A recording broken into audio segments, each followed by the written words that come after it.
அனைத்திந்திய அண்ணா திராவிட முன்னேற்றக் கழகத்தின் தலைவியாக, மக்களின் தலைவியாக, உங்களின் தலைவியாக, ஏழை எளிய மக்களின் எளிய மகளாக, நாளை எதிர்காலத்தை மாற்றி அமைக்கக்கூடிய வல்லமை பெற்ற சிறந்த தலைவியாக, உங்களின் ஒருத்தியாக நின்று பணியாற்றுவேன். என்றென்றைக்குமே அனைத்திந்திய அண்ணா திராவிட முன்னேற்றக் கழகம் மக்களுக்குரிய திட்டங்களை வடிவமைத்து முழுமைப்படுத்தி மக்களிடத்தில் கொண்டு போய் சேர்த்து கொண்டிருக்கிறது. இது மக்களுக்காகவே உருவாக்கப்பட்ட கட்சி. முன்னுதாரணமாக, எடுத்துக்காட்டாக இன்று வரை அனைத்து அரசியல் கட்சிகளுக்கும் ஒரு முதன்மை கட்சியாக திகழ்ந்து கொண்டிருக்கும் ஒரே கட்சி நம்மளுடைய அனைத்திந்திய அண்ணா திராவிட முன்னேற்றக் கழகம்தான். ஆனால் இன்றைக்கு நம்மளுடைய அனைத்து திட்டங்களையும் வடிவமைத்து எடுத்துரைத்தாலும் நிராகரிப்பு மட்டுமே செய்து கொண்டிருக்கிறார்கள் மத்திய அரசும் மாநில அரசும். இதை அனைத்துமே மாற்றி அமைக்கப்பட வேண்டும் என்று பலமுறை நாம் கூறினாலும் நிராகரிப்பு மட்டுமே செய்து கொண்டிருக்கிறார்கள். அதிலும் தமிழகத்தின் சொத்து என்பது மதுபான கடையா அல்லது எது? இன்றைய சூழலில் அதிகப்படியான லாபமான ஒரு தொழிலாக மதுபான துறையை மட்டுமே பார்த்து கொண்டிருக்கும் தமிழகம் மாற்றி அமைக்கப்பட வேண்டும். வணிகத்தை மேலோங்க வைக்க வேண்டும்.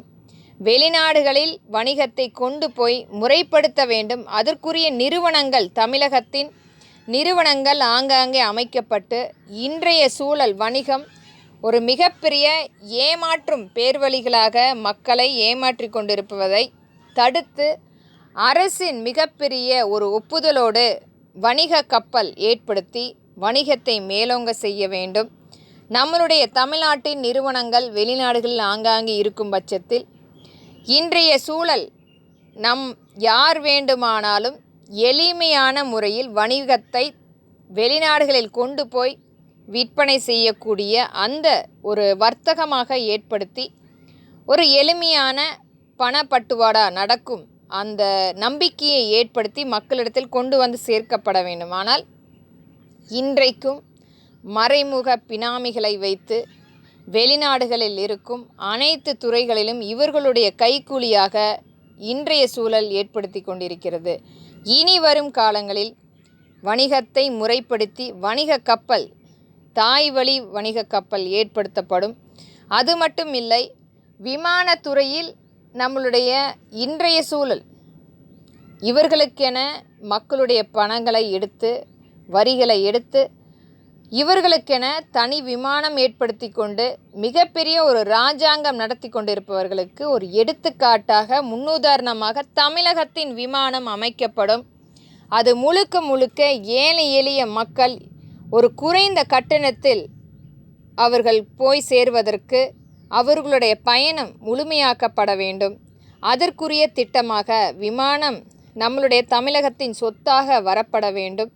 இன்றைய சூழல் கண்டிப்பாக மாற்றி அமைக்கப்பட வேண்டும் என்பதற்காக மக்களின் ஒருத்தியாக நான் பேசி கொண்டிருக்கிறேன். இது போன்ற விமானம், வணிக கப்பல் மற்றும் அனைத்து துறைகளிலுமே நம்மளுடைய தமிழக அரசின் பங்கீடு இருக்கப்பட வேண்டும். மக்களுடைய வரிகளை மட்டும் எடுக்காமல் மக்களுக்குரிய திட்டமாக, மக்களுக்குரிய நிறுவனமாக தமிழக அரசு அமைத்து மக்களுக்கு பங்களிப்பு கொடுக்க வேண்டும். அதிலும் இன்றைய நியாய விலை கடைகள் முறைப்படுத்தப்பட வேண்டும். அரசு அங்காடிகளாக கொண்டு வரப்பட வேண்டும். விவசாய மக்கள் இன்று வரை அவர்களுக்குரிய நியாயமான ஒரு விலை நிர்ணயம் கிடைக்கப்பட வேண்டும் அவர்களுடைய விவசாய பொருட்கள்.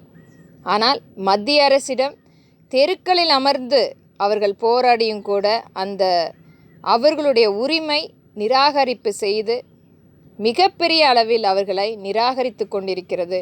அதற்கு ஒரு மாற்றாக நியாய விலை கடைகள் அரசு அங்காடிகளாக மாற்றப்பட்டு 8 கிடங்குகள் ஒவ்வொரு மாவட்ட ரீதியாக அமைக்கப்பட்டு நம்மளுடைய விவசாய மக்களிடம் இருந்து நியாயமான ஒரு விலை நிர்ணயம் செய்து அந்த பொருட்கள் சுத்திகரிப்பு செய்து அனைத்து கிடங்களிலும் இருந்து நம்மளுடைய அரசு அங்காடிகளுக்கு கொண்டு வந்து தரமான ஒரு நல்ல குறைந்த விலையில் மக்களிடத்தில் கொண்டு வந்து சேர்க்க வேண்டும். இது போன்ற எண்ணற்ற திட்டங்களை எடுத்துரைக்க வேண்டும். மக்களுக்காக செயலாக்கம் செய்ய வேண்டும். ஆனால் இன்றைக்கும் மக்களிடத்திலிருந்து வரிகளை மட்டுமே எடுத்துக்கொள்ளலாம்.